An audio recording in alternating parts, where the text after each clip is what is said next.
ಉತ್ತರಾಖಂಡದ ಹಲ್ವಾನಿಯಲ್ಲಿ ಎಐಸಿಸಿ ಅಧ್ಯಕ್ಷ ಮಲ್ಲಿಕಾರ್ಜುನ ಖರ್ಗೆಯವರ ಬಹಿರಂಗ ಸಭೆ ನಡೆದ ಸ್ಥಳ ಶುದ್ಧೀಕರಣ ಮಾಡಿರುವ ಘಟನೆ ನಾಚಿಕೆಗೇಡಿನ ವಿಚಾರ.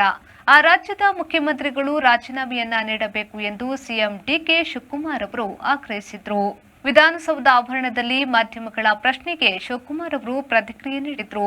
ಉತ್ತರಾಖಂಡದ ಘಟನೆಯ ಬಗ್ಗೆ ಕೇಳಿದಾಗ, ಈ ಘಟನೆಯ ಬಗ್ಗೆ ಈಗಾಗಲೇ ಟ್ವೀಟ್ ಮಾಡಿದ್ದು ಇಡೀ ಪ್ರಜಾಪ್ರಭುತ್ವ ವ್ಯವಸ್ಥೆ ತಲೆ ತಗ್ಗಿಸುವಂತದ್ದು. ಇಡೀ ದೇಶ ಅರ್ಥ ಮಾಡಿಕೊಳ್ಳಬೇಕು. ಮಲ್ಲಿಕಾರ್ಜುನ ಖರ್ಗೆ ಅವರು ಕೇವಲ ವಿರೋಧ ಪಕ್ಷದ ನಾಯಕರು ಮಾತ್ರವಲ್ಲ, ದೇಶಕ್ಕೆ ಸ್ವಾತಂತ್ರ್ಯ ತಂದುಕೊಟ್ಟ ಪಕ್ಷದ ಹಾಗೂ 100 ವರ್ಷಗಳ ಹಿಂದೆ ಮಹಾತ್ಮ ಗಾಂಧೀಜಿಯವರು ಕೂತಿದ್ದ ಸ್ಥಾನದಲ್ಲಿರುವ ನಾಯಕ ಎಂದರು.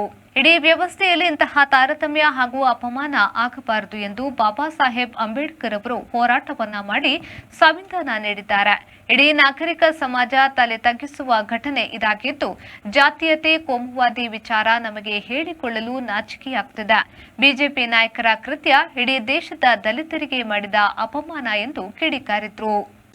ಉತ್ತರಾಖಂಡದ ಘಟನೆ ನಾನು ಈಗಾಗಲೇ ಟ್ವೀಟ್ ಮಾಡಿದ್ದೇನೆ. ಇಡೀ ಇವತ್ತಿನ ಹೊಸ ಪ್ರಜಾಪ್ರಭುತ್ವದ ವ್ಯವಸ್ಥೆಯಲ್ಲಿ ತಲೆ ತಗ್ಗಿಸುವಂಥ ಒಂದು ವಿಚಾರ ಇದು. ಇಡೀ ದೇಶ ಅರ್ಥ ಮಾಡ್ಕೊಳ್ಬೇಕು. ಮಲ್ಲಿಕಾರ್ಜುನ್ ಖರ್ಗೆ ಅವರು ಬರೀ ಒಂದು ವಿರೋಧ ಪಕ್ಷದ ನಾಯಕರಲ್ಲ. ಅವರು ಮಹಾತ್ಮ ಗಾಂಧೀಜಿಯವರು 100 ವರ್ಷದ ಹಿಂದೆ ಈ ದೇಶಕ್ಕೆ ಸ್ವಾತಂತ್ರ್ಯ ತಂದುಕೊಟ್ಟಂಥ ಪಕ್ಷದ ಸ್ಥಾನದಲ್ಲಿ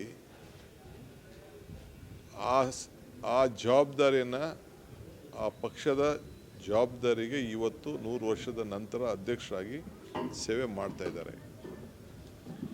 ಇಡೀ ವ್ಯವಸ್ಥೆ, ಹೋರಾಟ ಎಲ್ಲ ಕೂಡ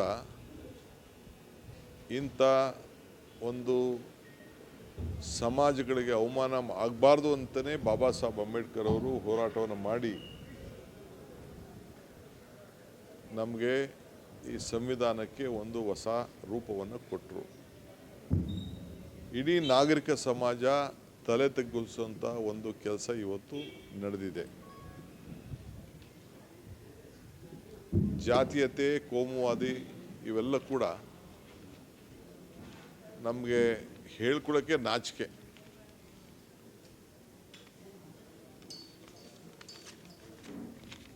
ಇವತ್ತು ಏನು ಈ ಬಿಜೆಪಿ ನಾಯಕರುಗಳು ಮಾಡಿದ್ದಾರೆ, ಈ ದೇಶದ ಎಲ್ಲ ದಲಿತರಿಗೆ ಆಗಿರೋಂಥ ಅವಮಾನ ಎಲ್ಲರಿಗೂ ಕೂಡ ತಲೆ ತಗ್ಗಿಸುವಂಥ ಒಂದು ವ್ಯವಸ್ಥೆ ಆಗಿದೆ. ಸೊ ಪ್ರತಿಯೊಬ್ಬರು ಕೂಡ ಭಾರತೀಯರಿಗೂ ಮಾಡಿರೋಂಥ ಒಂದು ದೊಡ್ಡ ಅವಮಾನ.